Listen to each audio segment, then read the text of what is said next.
নমস্কার বন্ধুরা, আমি সোম ঘোষ আর আশা করি আপনারা সবাই ভালো আছেন। আমার চ্যানেল মাইসেল শুভমের আরেকটা নতুন ভ্লগে আপনাদের সবাইকে স্বাগত জানাই। গতকাল জামাই ষষ্ঠী আর আজকে ছিল আমার টিউশনে পড়া, তো তাই জন্য আমি বই খাতা ব্যাগ নিয়ে চলে আসি টিউশনে পড়া পড়তে। তারপরে আমি যাব মামার বাড়ি। সকালে আমি প্রথমে ভেবেছিলাম যে ব্যাগটাকে নিয়ে পড়তে যাবো, কিন্তু না ভাই, আগে ব্যাগটাকে রাখবো। ব্যাগ অনেক ভারী হয়ে গেছে আমার, পড়ার ব্যাগে ভাই জিনিসপত্র ভরে দিয়েছে। আর এই ব্যাগ কারণ হচ্ছে যে পরশুদিন ষষ্ঠী। ষষ্ঠী ষষ্ঠী মানে জামাই ষষ্ঠী ভাই, জন্য এখন ব্যাগগুলো নিয়ে মামি আসবে বিকালবেলা, দুটো ব্যাগ একা ভাইকে নিয়ে। তো তাই জন্য একটা ব্যাগ আমার হাতে দিয়ে দিয়েছে যে নিয়ে যা, মামা বাড়িতে রেখে দিবি।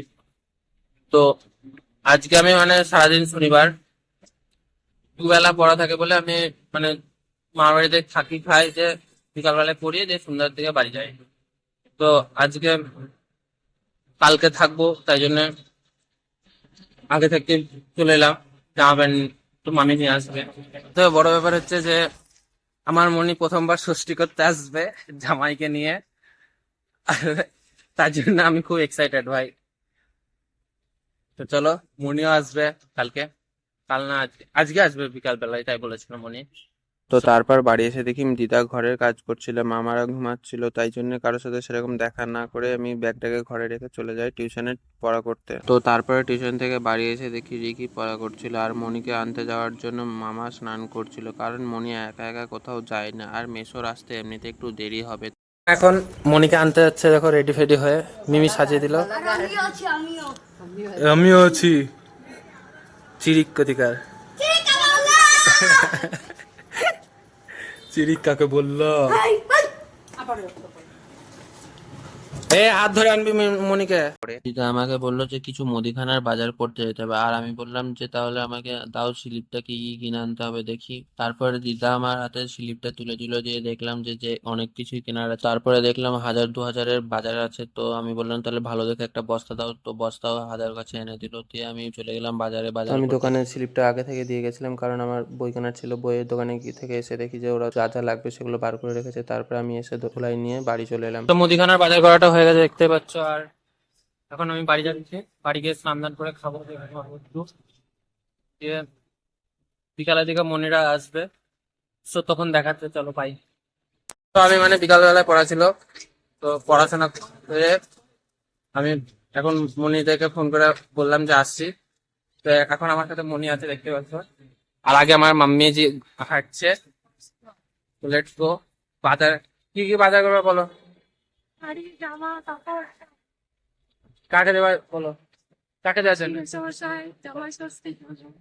জামাই ষষ্ঠীতে আমাদের জামাই দেরি হয়ে গেছে, জামাই দেরি করে আসবে, আগে থাকতে মনি বাজার করে নিচ্ছে।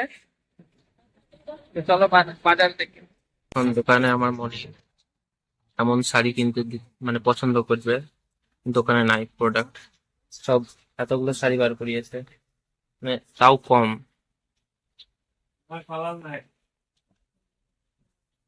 ভালোভাবে বলো। পছন্দ না।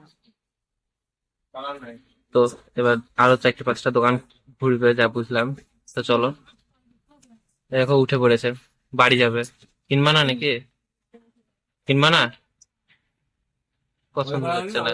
মনি আর মামি দিদিকে একটু পছন্দের মতো শাড়ি দেবে ষষ্ঠীতে, তো তাই জন্য একটু দোকানগুলো ঘুরতে গেল। আর আমার প্যান্ট কেনার তো ছিলই পরে, তাই আমি একটু মলে চলে এলাম প্যান্টগুলো চুজ করতে, কিন্তু আমার কোনো প্যান্টই পছন্দ হলো না মলে, তাই আমি আর বললাম যে মলে নেবই না, এবার তো অনলাইনে আমি এখন নেবো। প্রাইমার্টের সামনে চলে এসেছি দেখতে পাচ্ছ।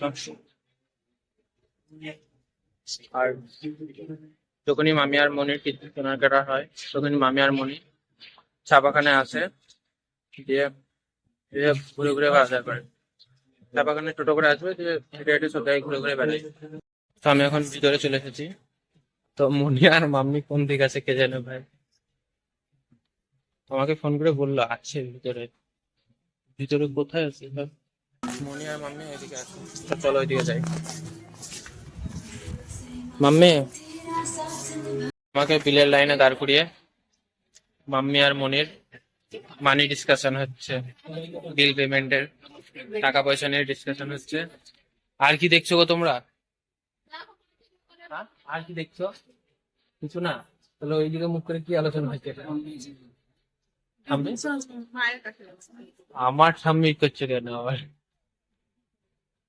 দিদি তো চলো বিল করি, আর এরা দাঁড়িয়ে থাকুক।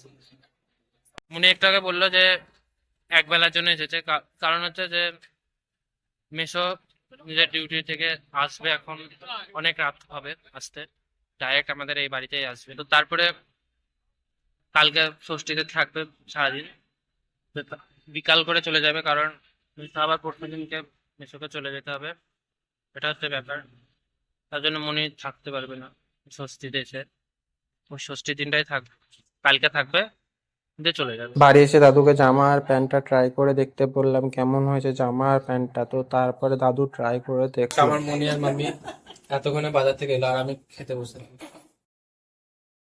আর দিদি এখন দেখছে।